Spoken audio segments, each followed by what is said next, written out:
I Saw the Devil, quite possibly one of my favorite Korean films ever. Directed by Kim Jee-woon, the film stars South Korean acting legends Lee Byung-hun and Choi Min-sik in a bloody cat and mouse thriller with a bit of a twist. Released in 2010, the story involves a grieving husband in his quest for revenge against a brutal and merciless serial killer who murdered his wife. Now, the two are embroiled in a wicked game where the hunter becomes the hunted. Now, in order to talk any further about this film, we do need to talk about the story, so spoilers ahead. Watching the movie isn't required in order to view this video, but if you are intrigued at all about the story, I would highly recommend pausing this video and coming back once you have watched it. Fair warning though, the film is rather violent and contains themes of murder, torture, and SA, so proceed with caution if you feel you are sensitive in any way to these topics. Without any further delay, let's get stuck in. The film opens with a shot of a vehicle driving through a vast yet snowy road, eventually making its way to a car with a flat tire. The driver with the flat, a lone woman, is set upon by our antagonist serial killer, Jang Kyung-chul. Just before he kills the woman, she begs for her life and the life of her unborn child. Unswayed, Kyung-chul chops up the woman and loses her wedding ring in the process. Part of her is found by some kids, prompting a wider search which gets a lot of attention. It is unconfirmed at this point, but they believe the body belongs to Joo-yeon, wife of our protagonist, Kim Soo-hyun, and daughter of the chief of police. Unfortunately, the remains are confirmed to be Joo-yeon, and after she is mourned, Soo-hyun uses his connections and equipment from his job at the NIS to help him find and stalk his wife's murderer. After tracking a few potential suspects and determining that they weren't responsible, Soo-hyun eventually lands on Kyung-chul. In their first encounter, Soo-hyun interrupts Kyung-chul before he assaults his next victim, and they battle it out until Kyung-chul is rendered unconscious. Soo-hyun then proceeds to force a GPS device with audio capabilities down Kyung-chul's throat, breaks his arm, and leaves him money. This ensures that Soo-hyun can track the killer and ensure that he has money to continue being his prey.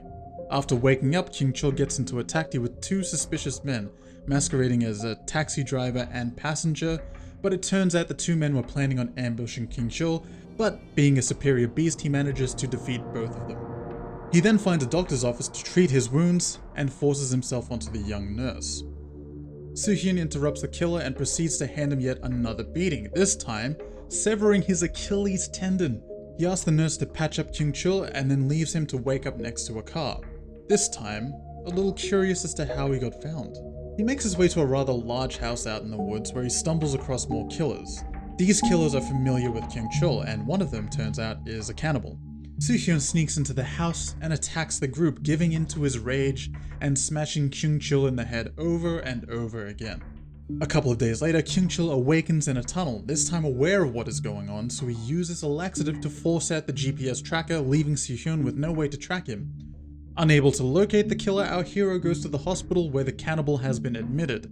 Soo-hyun learns that the killer will most likely punish the family one last time before surrendering, which is exactly what he does. Too late to rescue his wife's family, Soo-hyun does manage to intercept Kyung-chul as he is surrendering himself to the police, and he takes him back to his own kill room, the one we saw at the beginning of the film. Tied up and trapped in his own guillotine, Soo-hyun and Kyung-chul taunt each other one last time. Kyung-chul welcomes any punishment as he claims he has already won. Soo-hyun leaves Kyung-chul trapped in the guillotine, rigged to drop when the door opens. Kyung-chul's family turn up and open the door, inadvertently killing him in the process. The final shot shows Soo-hyun walking down the long road away from the kill shack, as he is overcome with emotion and breaks down crying.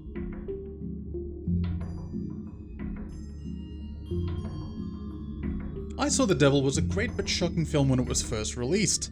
If it's not apparent by now, the film is rather violent. It's not up there with the likes of some of Hong Kong's Category 3 films, but it did require extensive editing in order to be passed for release in South Korea. Many of these scenes were partly restored for the international cuts. One criticism leveled at the film is that it's just another quote-unquote torture porn film. And it's something that I have to disagree with. The film is violent, yes, but to completely ignore the emotional tone or the gravity of the premise alone is such a lazy or inattentive view of the entire movie. The film takes an interesting look into violence, not just as a visceral element on screen, but as a moral conclusion. Whilst revenge films have been done before, even with dark tones, this film has an interesting take on the subject. You would be forgiven for believing that the ensuing ass-whooping coming Kyung-chul's way would be a form of sweet, sweet justice, even as the story continues and Soo-hyun stalks his prey on a daily basis. It sounds like a story that would be great on its own, but the film presses beyond that, asking the audience, how much suffering is needed in the pursuit of revenge?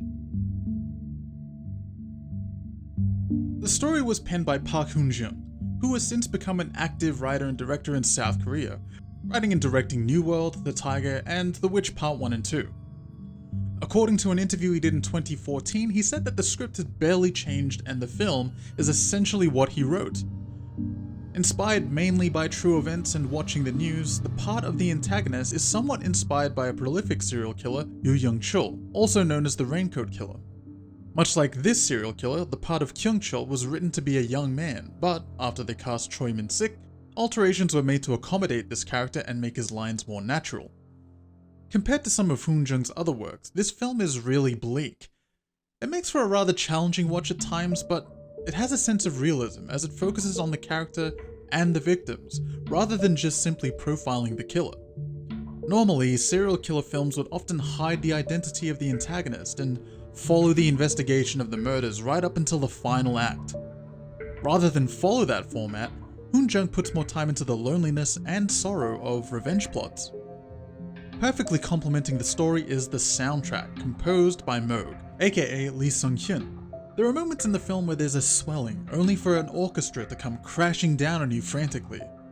Tribal beats indicating that the hunt is on, but also a somber piano track. Even instances where a lack of music has a profound effect on scenes. The film was scored really well, and it's a fantastic effort for Moog considering this is one of his first feature films. The casting here is also excellent. Firstly, we have our protagonist Si-hyun, played by the ever-talented Lee Byung-hun. Byung-hun is probably most recognizable to Western audiences as he has had starring roles in G.I. Joe, Red 2, Terminator Genesis, and the Magnificent Seven remake. He was very believable as a man driven by rage. He attempts not to express vulnerable emotions, in which he comes off colder, but also appears to be bubbling under the surface at times. Like, he's not the typical hero in a revenge film. He's not here to make the killer pay, he's here to make him suffer. Our villain, Kyung-chul, is portrayed by Choi Min-sik. This was his first role on his return to acting after a 4-year hiatus from the industry. If he looks familiar to you, it's most likely because he played the lead character in Oldboy. We aren't given too much backstory to the character, but it's very clear that he harbors a lot of resentment towards women.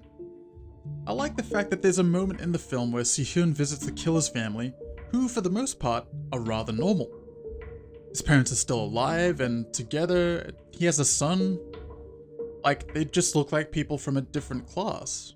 Not that these are great things, they're just unexceptional in terms of Kyung-chul's development. Hence, the film isn't providing you with an easy out as to why he's evil. He just is.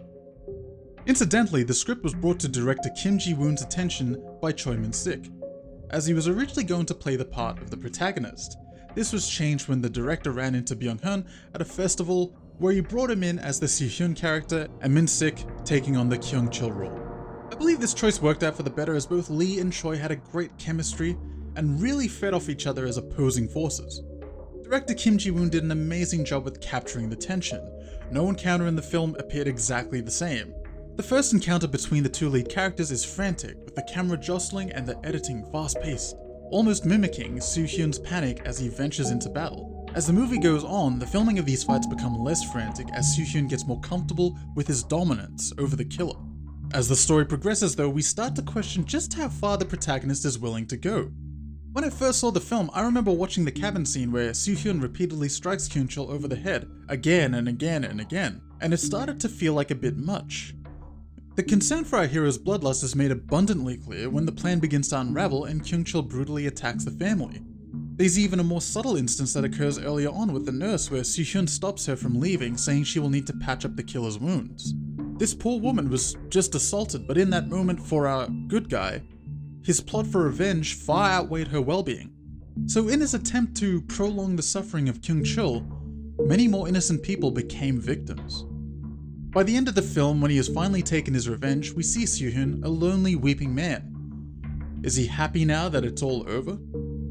Is he finally allowed to cry for his wife? Has the weight of it all just finally hit him? Better yet, do you think he got what he wanted?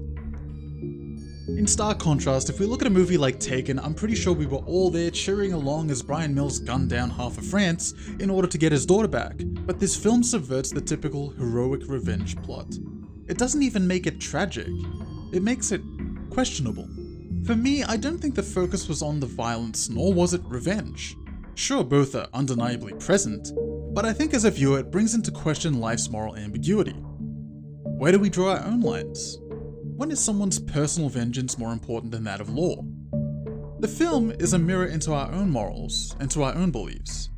And if you only saw the movie for its violence, you might have missed the larger picture the writer and director were painting. Overall, I would rate this film 5 out of 5 stars. Definitely check it out if you haven't seen it, and if you can handle it. Umbrella Entertainment recently released a Blu-ray version with both the Korean and international cuts of the film, but there is still a bunch of other Blu-ray releases and even ways to watch online depending on your country of residence. That's going to be it for this video. Thanks for taking time out of your day to hang out, and I hope you enjoyed it, and I will catch you next time.